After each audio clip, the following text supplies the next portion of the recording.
Hi friends, మన దేశ జాతీయ గీతమైన వందే మాతరం పాట రచింపబడి ఇప్పటికీ 150 సంవత్సరములు, ఈ రోజుతోటి 150 సంవత్సరములు నిండుకుంది.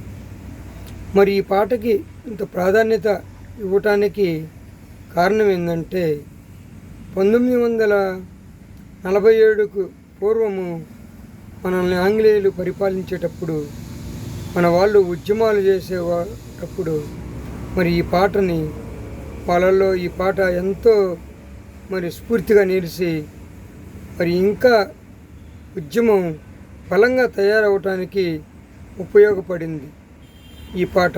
అందుకని ఈ పాటకి ఇంత ప్రాధాన్యతని సంతరించుకుంది.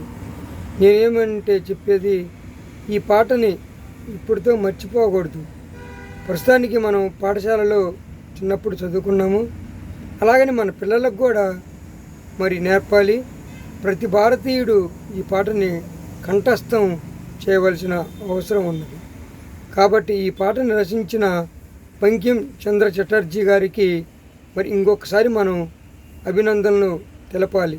ఆయన లేనప్పటికీ ఆయన మనం ఎప్పుడు స్మరించుకుంటూ ఉండాలి.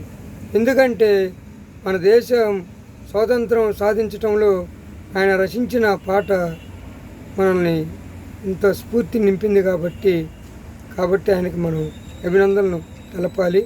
ఆయన మనం ప్రతి ఒక్క రోజు స్మరించుకుంటూ ఉండాలి. కాబట్టి ఈ వీడియో నచ్చితే లైక్ చేయండి, షేర్ చేయండి, సబ్స్క్రైబ్ చేసుకోండి.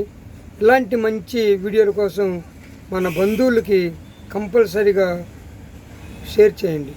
ఎందుకంటే మీరు పొందిన ఆనందం, మీరు ఎన్న మంచి మాటలు అందరూ కూడా వినాలి కదా. బాయ్.